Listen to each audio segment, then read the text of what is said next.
So this talk is going to largely be about how we ended up with the C, Python stacks and Debian that we have, and a bit of the history of how we got there. I think that history explains a lot about why things are the way they are, why we ended up with so many different ways of doing things, and why everyone's so scared of this. Hopefully there's a nice rosy future, and there is one right way to do things now, but we'll see. So I've been involved in the Python packages in Debian for 3 or 4 years, something like that. I currently maintain the PyPy package, which thankfully not many people use yet. And we're trying to start to bring up a stack of PyPy module and app packages, but there's a lot of work to do there. I'm reasonably involved in the Debian Python module and app packaging teams, but I'm happy to help anyone who's got any issues with anything Python related in Debian. I can help show you around and work out what needs to be done to solve your problems. For my day job, I'm employed by Yola as a DevOps engineer, or whatever you want to call that. I fix things and make things run. So, who here uses Debian on Python? Raise a hand. Well, use Python and Debian, should I say. Ubuntu also counts, because it's pretty much the same thing. Thank you. So lots of you. Good. The Python package, C Python package in Debian is actually maintained by a guy who works for Canonical. So sometimes things happen in Ubuntu a bit first, but in general things are very similar between Debian and Ubuntu, with everything Python related. So for many Python developers, the question is, why are we bothering with Debian operating system packages? What's the point of them? For your desktop, there's a lot of point. Free software is written by a whole bunch of different groups who do things totally differently. And it's really convenient to be able to install things with just one command. You all know this if you use Debian. Some of the build systems are absolutely insane. No two packages build exactly the same way. Things depend on each other. And we try and build a coherent operating system that obeys the file system hierarchy standard. So all Python modules live in one place, all binaries live in user bin. Everything fits together and works coherently together. Part of this is handling transitions, because when you change a library, everything that uses that library needs to work with the new version, and if it doesn't yet, someone's got to write a whole pile of patches to make that happen. As a user of Debian, you don't need to worry about things like that, because the thing we ship has everything just working. But that often means that you're ending up with much older versions of libraries because no one's done the work to transition them yet. A bit of overview of Debian. Debian is very maintainer-centric. Every package in Debian has a set of maintainers that look after it, and this package is their fiefdom. They have full control over what happens in it, how things are done, what patches are applied, what bugs are irrelevant, everything. This is really something that only happens in Debian. You don't see it in Ubuntu. But these people who maintain the packages aren't necessarily Debian developers. You don't have to have blessing from the Debian project. You don't have to have been around for long enough to have upload rights to maintain a package. If there's something that you find you'd be interested in having in Debian, you can just come and do it and have a Debian developer sponsor your work for you. Once you've been doing this for long enough, people get tired of sponsoring you and say you really should become a Debian developer, you know. So I said we're pretty feudal, but I think fairly meritocratic. If you want to do something and you step up and do it, people will generally support you, and if you do a good job, you'll find yourself maintaining that thing, whether it's a package or infrastructure or a team of people. Every package has its own maintainers, and they are the experts in that package. You can assume that they'll know what's going on. I think I've already covered that. Because individual maintainers for packages doesn't scale that well. I mean, everyone in Debian, no one's employed to work in Debian. So people have day jobs, and occasionally they vanish for a while because they have a baby, or they just got bored of open source and want to get on and have a life for a bit. And this can be a real pain when a core package has its maintainer vanish. So what we've been becoming a lot more popular in recent years is to have teams of maintainers of packages. And in the Python world, we have two teams that look after most of the Python-related things in Debian. There's a team for libraries and a team for apps. These teams work very well because the rules of the team say that anyone in the team can do whatever they want to any of the packages. It's kind of nice if you talk to the person who actually has some history of maintaining it before you do something, but if you can't get hold of them, it's fine, you just do it. In general, that seems to be the way Debian is going, and I think it's a good thing. You probably know about Debian's legendarily slow release schedule. Something like every 2 years we release, and we support releases for about 3 years. Basically, we support it a year into the next release. Ubuntu does a bit longer than that, but it's fairly similar. And a lot of you use Debian actually using Ubuntu. Ubuntu is a supported core of Debian. It's mostly unmodified Debian, just imported into Ubuntu and rebuilt. There are a few new packages. There are very few developers, I would say less than 100 compared to well over 1,000 in Debian. That 70%, is it referring to Python packages? That's referring to everything. In Python, you probably find there's even more. They are even more similar between Debian and Ubuntu because Python is generally a little more portable. A lot of Ubuntu infrastructure is written in Python. Python's kind of Canonical's preferred language. So they sometimes jump a little bit ahead and they produce a lot of upstream Python code that's in Debian and Ubuntu. But I think this is largely applicable to the entire operating system. You'll find that the exceptions to this are things like desktop environments, where people change everything. Yeah, release cycle's very similar, about 5-year support instead of 3, and there's a commercial company behind it. I suppose there are companies behind Debian as well, but it's slightly less obvious. There are also 6-monthly releases. That is a interestingly different feature, but you know about all of these things. From being involved in the community, one of the more interesting things about Ubuntu is that there are people paid to work on the archive, so things can happen really quickly. If you want to transition to a new version of a library and it's going to affect 100 packages, if it's important enough, a Canonical employee will sit down and do it, probably in a day or 2, where it might take 3 months in Debian. And of course they'll submit all those patches to Debian, so Debian can do it as well. Right, that's enough about the operating systems. We're really here to talk about Python and Debian. Let's start with the CPython interpreter. So a long time ago we had one Python package. You installed Python. It was probably one of the very early 1.x Pythons. And when we shifted to a new Python, it broke everything and we had to fix everything. There was no time for transitioning sanely. I think since Python 2.0 we've had more than one Python in the archive at the same time. And that allowed us to bring in a new Python, start getting things working with the new one. When everything's using the new one, we can make it the default and make the old one go away. We often have to lose a few packages in the process, but that's fine because probably no one cares about them if they haven't done anything about fixing them. I'm giving this history in terms of Python versions because I think it's far more understandable than years. I don't know what years these things happened in, but you all remember Python 2.3, right? Somewhere around there, we added a package called Python that always installs the current default Python. And there's a package called Python-all that installs all the supported Pythons. The same thing for Python 3. It's a Python 3 package and a Python 3-all package. This sort of separated the notion of defaults out of the interpreter packages themselves. Again, if you're a library maintainer, it probably doesn't matter to you too much. So why do we have Python stuff in Debian at all? The main reason is probably applications, because people write applications in Python, and Debian would like to ship some of those applications because we think our users probably find them useful. So, yeah, we ship applications, people want them. A lot of them can be kept out of the normal import path because many applications have crazy internal APIs and you don't really want to expose them to users of the system. So we can put them, if you know your file system, we can put them in user share application name rather than some way that you can import if you just do an import. Applications tend to be fairly straightforward. Libraries tend to be where a bit more of the complexity is. Obviously, many of these applications depend on libraries, and so we need to have some libraries in the archive. We also might need to have libraries in the archive because developers would find them useful. I don't know if any of you have ever tried to build the GNOME Python wrappers. They're insane. Autoconf build system. you're never going to build anything like that with pip. If you want to use it, probably the best thing to do is install the Debian package.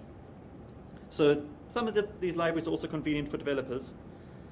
In many situations, you can't easily use C extensions, but it's far easier to use a Python package in Debian that provides a C extension. So convenience. As I said earlier, we can only ship one version of any library in the archive at the same time, which is in part a good thing because it means there's less code duplication, and that's good for the amount of effort required to do a security update or something like that. And it keeps disk space down and archive size down. It's a fairly good thing all around. But it means that if they've got a very popular library, everything that uses that library has to be updated to use a new version before you switch to that new version, preferably in a backwards compatible way so that the transition can be done without having a flag day. Some Python library authors seem to understand this and use sane API strategies. You only add functions, you don't remove them, you don't make backwards incompatible changes. But obviously it's harder to do that in the early stages of a project, and some people just don't seem to be able to do it at all. Every now and then you get very responsible authors who, when they make a backwards incompatible change, they completely change the name of their library. So for example, Beautiful Soup version 4 is now called BS4 instead of Beautiful Soup. And Ginger went to Ginger 2. In a very stable library, that makes a lot of sense. And when you do that, then we can have both things in the archive at the same time, because the Debian archive, you can have each package name can only appear once, but if the package name contains a version, that's fine.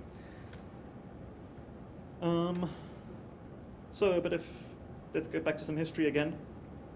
When people started packaging Python things, they needed to do some fairly common things in every Python package they built. Like, you need to byte compile the .py files to .pyc files. Because if you don't do that, when root imports the Python file, Python will build a .pyc file as root. I mean, root can write anywhere in the file system, right? So it will write a .pyc file in userlib, wherever this library is. And then when you uninstall it, suddenly you've got these directories that have a bunch of files in it the package manager doesn't know anything about, and so these things easier. So someone wrote a tool called Python Central that did common thing. It did byte compilation when you installed, and it removes the pyc files when you uninstall. It also handled a few dependency things for you. Then a few years later, someone else who didn't like the maintainer of Python Central decided to write his own thing called Python Support. And they ended up in a feature war with each other, where they ended up supporting the same feature set. One of them would decide to solve a problem or add a feature before the other one, then the other one would copy because that's a good idea, we should do that. But we ended up with these two totally different systems that most of the time it didn't matter, but occasionally it did. If you had things that shared a namespace, they needed to use the same system, and it is a bit of a mess, especially when you're trying to explain this to newbies and they say, well, most of the time you should use that system except when you should use that system. You should use the more popular one, except when you need to talk to the something that's using the less popular one. Python support, yeah, so one of the things it added was automatic rebyte compilation. So in the very early days, whenever we changed CPython version, we had to change all the Python libraries to byte compile against the new one and upload them all to the archive again. Python support said, you know what, we can do this easily. When you change Python version, just notice that that's happened and rebyte compile for everything. Now that's an upgrade. And users generally don't like having the apt broken halfway through an upgrade and left in a totally broken system that they've got to put back together themselves. So around the time that these upgrade failures are becoming a problem, we also realized we were getting to the end of Python 2 because Python 3 was coming around. We knew 2.7 or at that time we're still in 2.6 was probably going to be one of the last Python 2.x's, and we wouldn't have these problems for much longer. So we could look at making sure that these problems didn't come around again in Python 3 and get rid of this automatic rebyte compilation in Python 2. So in the early days of Python 3, really no one cared. I don't think anyone used Python 3.0. apparently it had horrific I/O performance, but people didn't even notice until a while after release. Around early Python 3.1, Canonical started pushing quite heavily to use Python 3 in Ubuntu, which is starting to show payoff now. And the Debian community decided that we wanted to try and help push Python in a way that would fit better with Debian. So there are a bunch of PEPs written that made distributions' life easier. One of them is PEP 3147, the __ PyCache directory that you've probably seen if you use a Python 3.x. I think it came in 3.2. I'm not entirely sure. So with this PyCache directory, we can have .pyc files for multiple versions of Python. If you were in Larry's talk earlier, he covered the fact that PYC files change between different Python versions. This was always a problem with us because if we build a PYC file with 2.4, it's not going to work with 2.5. We have to build a new one. And when they've got the same file name, it's hard to distinguish between the two. So we ended up with having userlib Python 2.5 site packages and userlib Python 2.6 site packages that were entirely different trees of packages. In fact, they were all symlinked to another directory, which made things extra complicated. With PEP 3147, we could get rid of all of this, and we have a PyCache directory that has your module name .py33.pyc. Okay, not exactly that, but .cpython-33.pyc and .34 for Python 3.4, etc. So now we can have everything living in one directory, and the Python will automatically import the right .pyc file. There's some related PEPs. So -cpython33.so or 33dmu usually. That tells it that this will work with this particular version of CPython. That DMU applies to build flags, whether you've got wide bytes and D for debugging, etc. Something vaguely related is PEP 348. Python now has a way of defining a standard ABI in a C extension so that you can build it once in one version of Python 3 and it'll work with all the other Python 3s because they all implement the same ABI. Of course, this is only a subset of the CPython API. I've already spoken about that. And very recently, in the last, finally appeared in the archive a month or two ago, we have a single simple way of doing Python packaging called PyBuild. I'll go into that a bit more later. It knows how to build packages for all our CPython stacks and PyPy.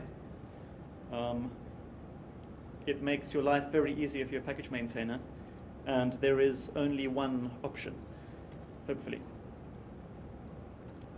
So some of the groups involved, I mentioned that there are 2 teams in Debian that kind of look after packaging.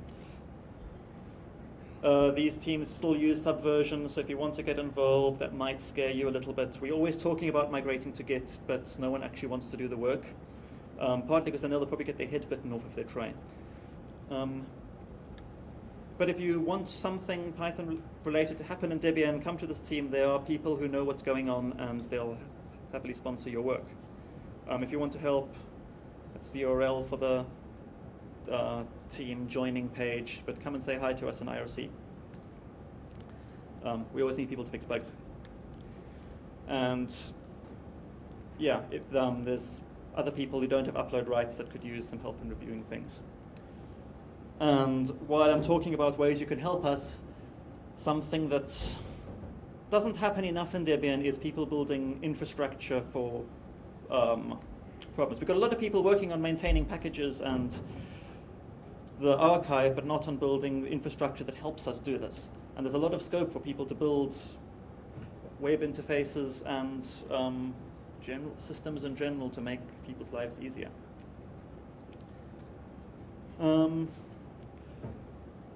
So how many people here maintain Python libraries that are in Debian? Does anyone?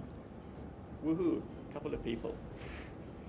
So I'll speak a little bit about what might be interesting to you. Say, if it's not maintained by you in Debian, create a relationship with your Debian package maintainer. Talk to them. Probably join the team that they're in. It's sometimes they go away a bit and you need to do things without them. And you can very easily subscribe to the bugs for your package in Debian and in Ubuntu. I can show you how to do that. It's trivial. You get them in email. Be nice, write stable APIs, and generally have patience. The most common reason I speak to people about things on Debian is because they come up to me and say, I use Debian and there's this package that is 5 years out of date. And I've tried emailing the guy who maintains it and nothing happens. What can we do about it? There's a lot you can do. If it's in a team, obviously you can just join the team or find someone in the team to help you out. You can email the maintainer yourself and offer to help. Often people are busy. You know what the open source world is like. Often just saying, can I help you? I've got this bug that needs to be fixed. Here's a patch. That normally gets you a response. Otherwise, we have procedures for taking over packages against maintainers' will.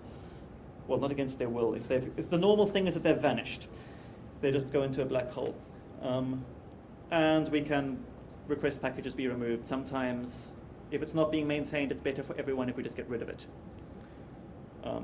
rather than wasting people's time on it. So let's talk about what you're probably here for, which is how do we do Debian packaging in the modern world? How do you package Python modules for your system, and how would you package applications?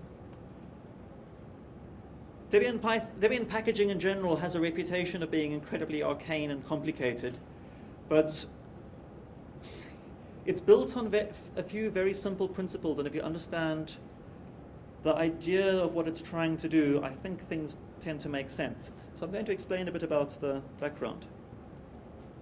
We have a concept of a source package, which is a collection of an upstream source, essentially a tarball of their most recent release, or their Git repository if they don't do releases, which seems to be becoming popular.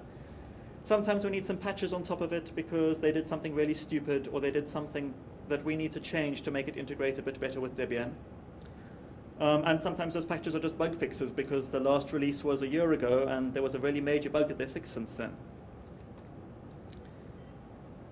Beyond that, we've got a Debian directory in the source package, and most of what it contains is RFC 822-ish text files. So things that look like is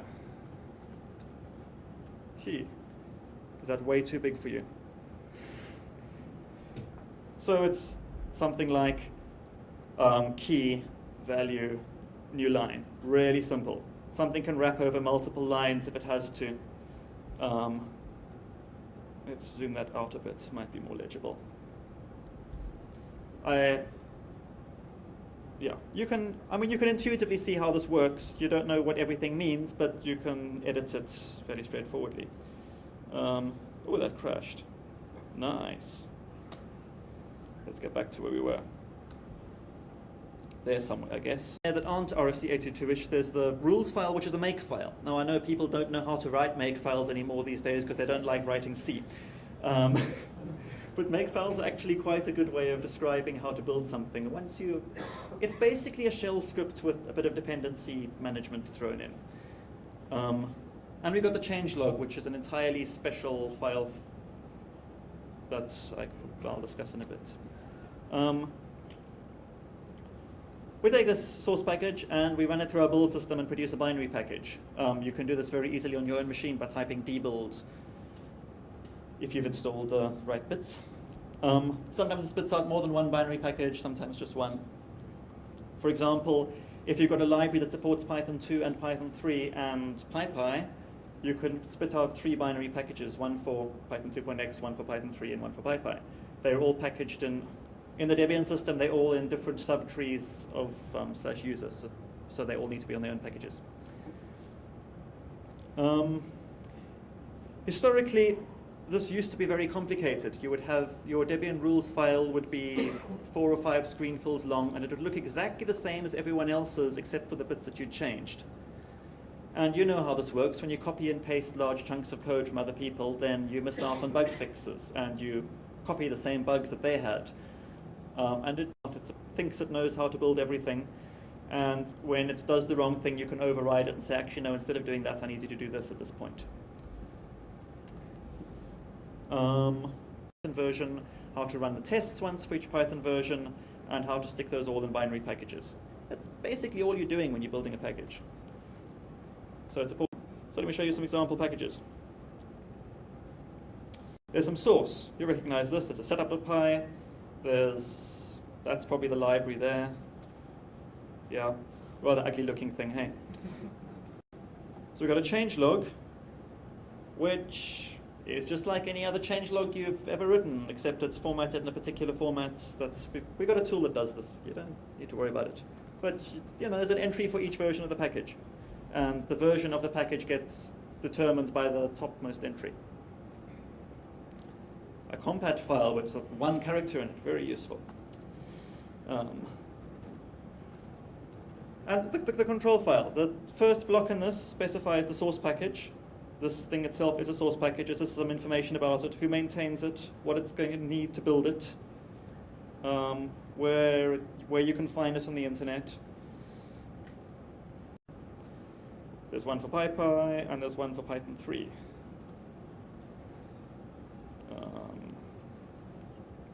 It's a copyright file. We're a bit, what's the word I should use here? Pedantic, yes, that'll be good. We don't really want to break the law, so we do a pretty good copyright review of everything in the archive. I'm sure you've heard Debian cares about copyright and licensing, a lot more than most people do. That's actually a free-form text file. You can say whatever you want. And then there are a few files to say lets me go back.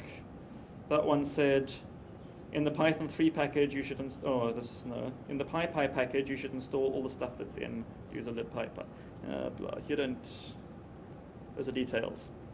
But the main point is that the make file is now 3 lines long, and it says, use DH, build for Python 2, Python 3, PyPy, and use the new PyBuild system.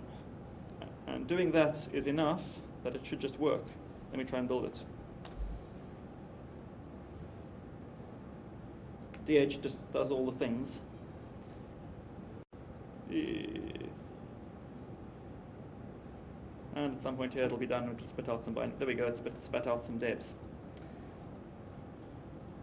Let's have a look at those. We got a Python 2, the Python dash app module name tells us it's a Python 2 library. It depends on Python. And it contains, remember I said we got a thing where we symlink libraries between different versions, and we symlink them into userlib Python 2.7. Userlib Python 2.7 is what's actually on the Python path. The PyShared directory is just for convenience. There you can see all the symlinks. Yeah, boring. PyPy 1 and the Python 3 one don't need all those symlinks because in PyPy I added pip 3147 support, and in Python 3 it's upstream. Right, that's that one. Let's look at something a little bit more complicated. So that's legible. Yeah.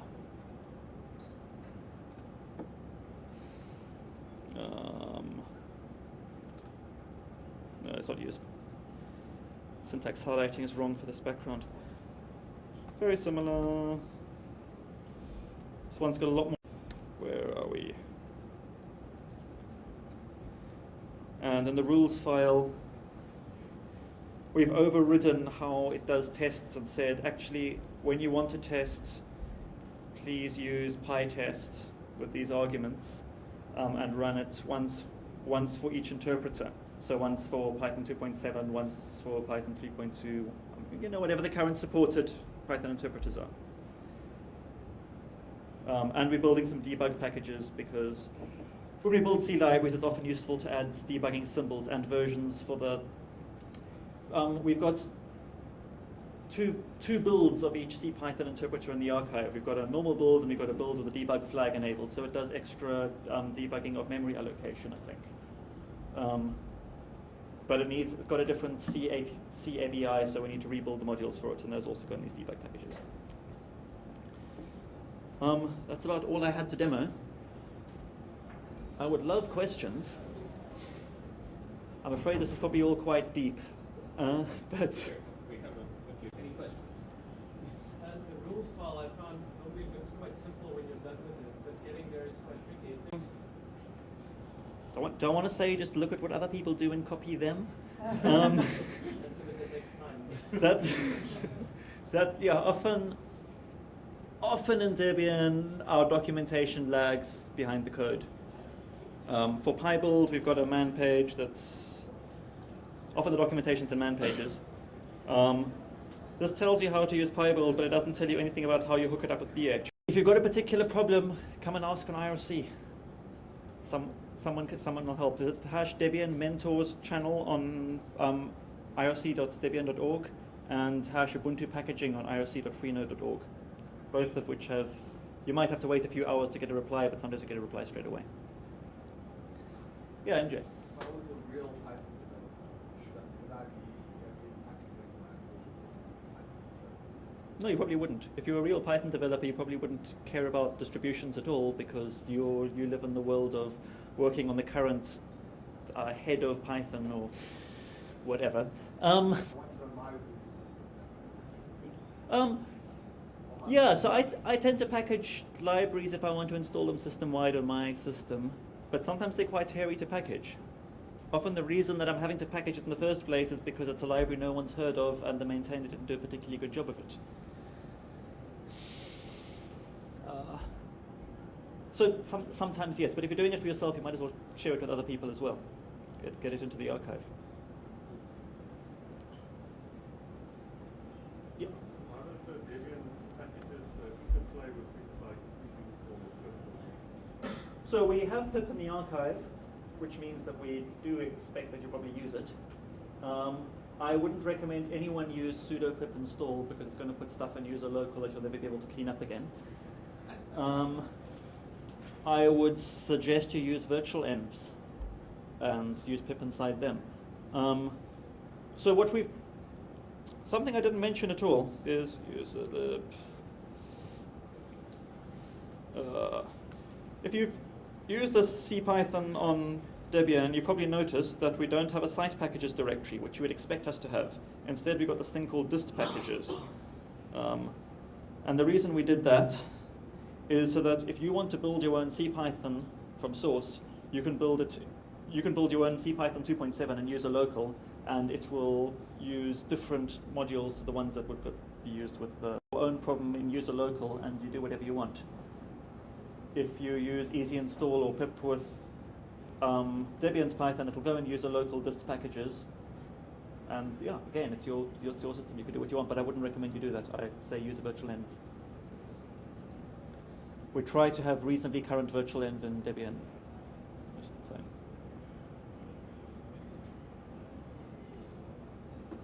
Anyone else?